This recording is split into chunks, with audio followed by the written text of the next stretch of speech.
안녕하세요. 네, 정신건강 매거진입니다. 오늘은 저희가 약물 치료에 대한 이야기 준비했습니다. 정신과에 와서 약물 치료 많이들 부르시고 궁금해 하시는데 선생님들도 질문 참 많이 받으셨을 것 같아요.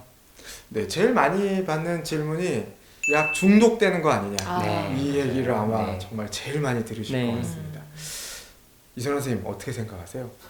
일단은 이제 중독된다라는 게 그 약 없이는 이제 못 지낸다 그런 뜻이잖아요. 일단은 그런 점에서 이제 약의 좀 종류에 따라서 다를 것 같아요. 우울증 약, 그리고 공황장애 약, 이제 이런 거 혹시 중독되지 않느냐에 대한 답은 일단 결론부터 말씀드리면 중독, 의존성, 내성, 습관성 생기지 않는다. 이게 일단 첫 번째 결론입니다.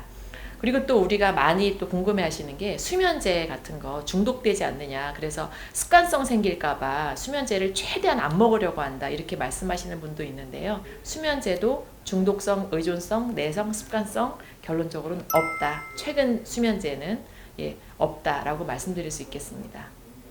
이걸 다들 불안해 하시는 게 아무래도 이런 것 같아요. 내 정신, 내 마음에 관한 건데 이걸 약을 먹어서 이거를 조절을 해야 되느냐? 그러니까 내가 이걸 먹어서 내가 아닌 채로 돼버리면 어떡하지? 어쨌든 드셨지만 이제 먹다 보면 이런 게 생기시는 거죠. 보통 얘기하시는 게 약 먹다가 하루 안 먹었더니 그 다음날 잠을 못 자겠어요. 혹은 머리도 아프고 떨리는 것 같고 힘들어요. 이런 얘기들을 하시는데 요거는 두 가지 다 봐야 될 것 같긴 해요. 약이 아직은 치료 용량까지 가고 있는데 요게 약이 있다가 없어지니까 증상 자체가 너무 크게 느껴지셔서 요게 약을 먹다가 안 먹었더니 너무 힘들어졌네. 약 먹으면 안 되겠다. 이런 결론으로 가기도 하고요. 또 혹은 이전 약들 중에 일부 약들 한 뭐 몇 개월 이상 드시다가 안 드시면 어쨌든 뭐 금단이 생길 수 있는 약들도 있는데 요즘에는 그런 약들은 좀 많이 사라지고 있는 추세고요. 또 저희가 환자분들에게 드릴 때 이런 부분들 많이 고려해서 드리기도 합니다. 네. 일단 우리가 그러면 금단, 뭐 중독, 내성, 의존성, 습관성 이런 개념에 대해서 먼저 좀 설명을 드리면 좀 더 정확하게 이해하시는데 도움이 좀 되실 것 같아요. 일단은 의존성이라고 하면은 우리가 내성과 금단이 있다라고 좀 쉽게 생각하시면 될 것 같아요. 내성이라는 건 뭐냐면은 한 알이면 됐는데 이제는 한 알 갖고 안 되고 두 알이 있어야지 되는 거. 똑같은 효과를 내기 위해서. 그 다음에 이제 두 알 갖고 안 돼서 세 알이 필요한 거. 이런 걸 내성이 생긴다라고 얘기를 하고요. 금단이 생기는 거는 예를 들어서 쭉 규칙적으로 먹다가 이제 안 먹게 되거나 아니면 뭐 세 알씩 먹다가 한 알 먹게 되면 이제 불편한 증세가 생기는 거. 그거를 금단 증세가 있다. 이렇게 이제 이야기를 하거든요. 금단 증상이나 내성이 있는 경우에 우리가 의존성이 있다. 쉽게 이렇게 좀 생각을 하시면 되겠습니다. 그래서 비슷한 개념으로 좀 보시면 좋을 것 같아요. 아니 근데 사실 약을 쓰면서 저희 환자분들 이렇게 생각할 거예요. 맨 처음에 병원 갔을 땐 두 알만 먹었는데 지금 난 8알을 먹고 있네. 또 혹은 이게 약을 먹다가 안 먹으니까 막 식은땀이 나고 떨리고 뭐 잠을 못 자고 불안해지고 이런 증상이 나타나니까 이건 금단 증상이 아닌가 이렇게 생각하시는 분들이 좀 분명히 있을 것 같거든요. 근데 이제 저희 경험에 비춰봤을 때는 이제 정신과 약은 약이 이제 효과까지 도달하는 데까지 시간이 굉장히 오래 걸려요. 대체로는 그 이유는 이제 생리적으로 피의 혈중에 있는 약이 뇌를 통과할 때 이제 뇌의 두꺼운 막을 뚫고 들어가야 됩니다. 뚫고 들어가야 되고 그러기 위해서는 실제로 꽤나 높은 농도로 이렇게 유지가 되어야지 그게 실제로 뇌 안으로 침투를 해서 실제로 효과를 볼 수가 있거든요. 그래서 올릴 때도 천천히 올리는 것이 정석이고요. 그리고 약을 줄이거나 끊을 때도 천천히 줄이는 게 정석이에요. 근데 그렇지 않고 임의로 약을 중단을 하거나 끊게 됐을 때 약물 농도가 급격하게 내려가면서 벌어지는 어떤 생리적인 현상들이 있습니다. 이런 것들을 중단 증상이라고 하거든요. 중단 증후군이라고 하는데 거기에는 뭐 식은땀이 난다거나 불면이 생긴다거나 뭐 떨린다거나 구토, 메스꺼움 이런 것들을 동반하는 경우가 있고요. 이런 것들은 약을 제대로 의사의 지시에 맞지 않게 잘못 복용을 했거나 혹은 임의로 약을 중단을 했을 때 나타나는 현상인 것이지 이거 자체가 금단 현상이라고 볼 수는 없습니다. 다니고 있는 주치의 선생님이랑 상의를 해서 약을 줄이거나 혹은 약에 대한 상의를 꼭 하시는 걸 추천드리는 겁니다. 다들 그러시겠지만 굉장히 조심스럽게 쓰십니다. 같은 경우는 다른 부작용들이 나타나지 않게 또 저희 약이 위장관에 속쓰리거나 이런 약들이 아닌데 그래도 식사 못 하시고 약 드시는 경우들이 많아서 저 같은 경우 간혹 위장관 약, 소화제나 속쓰리지 않는 약을 같이 넣어드리기도 하고요. 또 하나는 아까 조성원 선생님께서 이게 뇌막을 통과해서 올라가려고 하면 그 기간까지 시간이 걸리거든요. 저도 이제 말씀드릴 때 감기약처럼 바로 먹고 효과가 있는 게 아니라 2, 3주 이상 시간이 소요됩니다. 라고 말씀드리는데 그 사이에 이제 조금씩 주된 약, 항우울증 약이 올라가고 있는 사이에 그래도 너무 많이 힘드실 수 있잖아요. 그래서 보통 부차적으로 즉각 효과가 있는 약들을 같이 붙여드리기도 합니다. 예를 들면 이게 항우울제가 주된 약이면 항불안제를 즉각 효과 있는 약을 좀 같이 드리기도 하죠. 그리고 뭐 소화제도 들어가고 혹은 또 약의 부작용을 막는 약도 들어가니까 뭐야 이게 약이 너무 많잖아 라고 하실 수도 있는데 어느 정도 최소 용량으로 맞춰서 드리려고 하는 게 전략이기도 합니다. 선생님들마다 좀씩 전략은 다르시겠지만 저 같은 경우는 어쨌든 이 치료 용량까지 도달하기 전에 이 약을 조금 올려놓고 그 다음에 이제 나중에 괜찮아지시면 부차적인 약들은 조금씩 빼는 이런 전략을 좀 택하고 있습니다. 이제 저도 양용준 선생님 말씀하신 거랑 비슷하게 이제 하는데요. 설명은 저는 이렇게 해드려요. 예를 들어 세균성 폐렴이 생겼다고 해봐요. 이 세균이 들어갔기 때문에 막 여기 폐에 염증이 심하게 생기고 그러다 보면 이제 열이 많이 나고 막 기침하고 가래가 막 나오고 할 거잖아요. 그러면 세균성 폐렴의 근본적인 치료를 위해서는 항생제를 반드시 투여를 해야 됩니다. 근본적인 치료제를 하는 거는 항생제인데 항우울제가 바로 이 항생제에 해당되는 근본적인 치료제고요.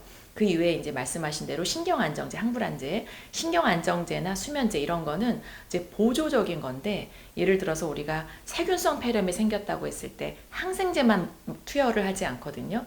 즉 거기에다가 뭐 해열제를 먹는다든지 열을 빨리 내리기 위해서 그 다음에 이제 기침 안 나오고 그 다음에 가래 이렇게 줄여주고 하는 이제 진해제라든지 이런 걸 이렇게 다 같이 투약을 하는 게 증세를 빨리 없애기 위해서 그렇게 하는 거거든요. 그래서 비슷하게 이제 초반에 이 신경 이 전달 물질이 충분히 좀 올라가기 전까지는 보조적인 약을 같이 투약을 함으로써 증세를 빨리 완화시키는데 도움을 주기 위해서 이제 그런 것들이 붙어 있는 겁니다.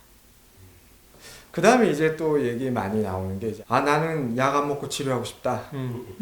내 정신을 약에 의존하고 싶지 않다. 네, 약의 힘을 빌리고 싶지 않다. 이렇게 말씀하시는 분들이 많은데요. 약에 대한 거부감이 좀 많이 있으신 것 같아요. 특히 이제 뭐 다른 뭐 우리가 그냥 머리가 아플 때 먹는 두통약이나 이런 거에 비해서 정신과 약에 대한 그런 거부감이 생각보다 좀 많이 있는 것 같은데 선생님들은 어떻게 설명을 하시는지 궁금하기도 합니다. 제가 봤을 때는 이게 정신, 마음 이런 거는 내가 조절하고 내가 주체가 돼야 되는데 이걸 약을 먹어서 한다는 게 내 의지를 잃어버릴까봐 결국 나의 정체성을 잃어버릴까봐 그게 좀 두려우신 것 같기도 해요. 혹은 좀 어떤 예로는 이런 것도 있죠. 뭐 일부 약 중에 뭐 소위 말하는 수면제, 졸피뎀, 스틸록스 이렇게 불리는 약을 드셨는데 기억이 하나도 안 나는데 아침에 일어났더니 라면을 끓여 먹었어. 냉장고를 뒤져놨어. 이런 것들이 있으시면 내가 이렇게 했어? 이거 먹으면 안 되겠다. 두려워하시는 게 결국 내가 나를 조절하지 못할까봐 두려워하시는 게 좀 있긴 있습니다. 제 환자분께서는 이렇게 얘기하셨어요. 자기는 항상 화가 났을 때야. 사춘기 때도 항상 화가 났고 예민했고 가족들한테 알고 이렇게 갈등도 있었는데 약을 드시고 나서 내 마음이 좀 편해지고 가족들한테도 부드럽게 대하고 그러면서 나는 좀 덜 예민해진 것 같다.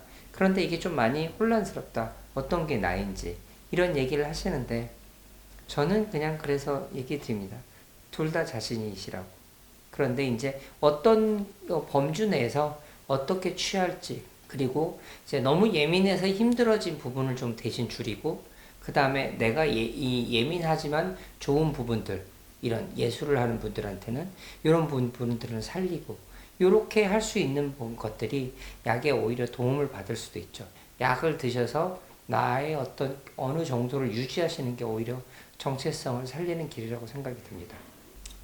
전에도 이거 선생님들한테 들었던 얘기 같은데 우리가 너무 마음이 많이 아프면 진짜로 슬퍼해야 될 거에 슬퍼하지 못하고 기뻐해야 될 거에 기뻐하지 못하고 그러니까 마음이 건강해야 슬퍼할 일에 슬퍼할 수 있고 기뻐할 일에 기뻐할 수 있고 마음이 건강하지 않으면 그렇지 못하다는 거죠. 약은 그거를 이룩하는 이제 보조적인 사실은 수단이고요. 근데 이제 실용적으로 접근하자면 약물 치료라는 게 저는 제일 효과적인 방법이고 제일 확실한 방법이기 때문에라고 설명을 드리기도 해요. 연구 결과들 같은 것들을 봤을 때 비약물적인 치료를 했을 때 증상이 호전되는 비율이 3분의 1쯤 됩니다. 약만 먹었을 때 증상이 호전되는 비율을 55% 정도로 봅니다. 약과 비약물 치료를 함께 병용을 했을 때 호전되는 비율이 75% 정도가 됩니다. 그러니까 가장 베스트는 약과 비약물 치료를, 약물 치료와 비약물 치료를 같이 하는 게 가장 제일 좋다고 보는 건데, 하지만 비약물 치료에는 그만큼의 많은 시간과 노력이 들죠. 그리고 무언가 하나를 꼭 선택을 해야 한다면 가장 비용과 시간, 효과가 가장 좋은 약물 치료가 가장 좋다고 볼 수 있겠죠. 그렇기 때문에 저는 약물 치료를 권유를 해드리는 것이고, 그리고 그랬을 때에 가장 많이 나오는 반론은 약은 약 먹었을 때만 효과가 있는 거 아니냐라고 얘기를 하세요. 하지만 이것도 연구에서 치료가 끝난 이후에 가장 길게 호전이 유지되는 것이 어떤 것이 치료 수단이냐라고 했을 때 비약물 치료가 오히려 종결하고 나서 금방 치료 효과가 사라지는 것으로 되어 있고, 사실은 약물 치료가 훨씬 더 호전이 오랫동안 유지가 되는, 관해가 오랫동안 유지되는 것으로 연구 결과로 모두 다 증명된 것들이거든요. 저는 이제 그런 이유로, 실용적인 이유로 약물 치료가 필요하다고 설명을 드리는 편입니다. 그리고 또 하나 환자분들이 이렇게 좀 꺼려하는 게 우울증 약, 정신과 약과 더불어서 또 정말 꺼려하는 약 하나 있잖아요. 뭐죠? 고혈압 약. 그 얘기 꼭 하지 않아요? 한 번 먹으면 평생 먹어야 돼요. 한 번 네. 먹으면 평생 먹어야 돼서 안 먹는다. 그거 그것도 되게 많이 말씀들 하시잖아요. 그것도 사실 논리적으로 보면은 이제 사실 논리적으로 잘 맞지 않는 이야기이긴 하거든요. 그러니까 평생 먹어야 되니까 아예 시작을 늦추겠다. 뭐 그게 좀 약간 뭔가 맞는 것 같으면서도 아닌 것 같으면서도 아리송한데, 네. 사실은 고혈압이라는 걸 치료하는 게 목적이지 지금 내가 그거를 어떻게든 안 먹는 게 목적이 전혀 아니잖아요. 마찬가지로 약에 의존해서 내가 뭐 내 정신을 치료하지 않고 싶다 이게 아니라, 사실은 내가 건강하지 않은 걸 약물 치료로 빨리 건강하게 하는 게 중요하다, 이렇게 꼭 좀 강조를 드리고 싶습니다. 네, 지금까지 저희가 정신과 약물에 대해서 좀 얘기를 해봤는데요. 얘기를 해보다 보니까 굉장히 얘기할 게 많더라고요. 그래서 여기서 1편을 마무리하고 2편에서 더 많은 내용으로 찾아뵙도록 하겠습니다. 이상 정신건강 매거진이었습니다. 안녕히 계세요.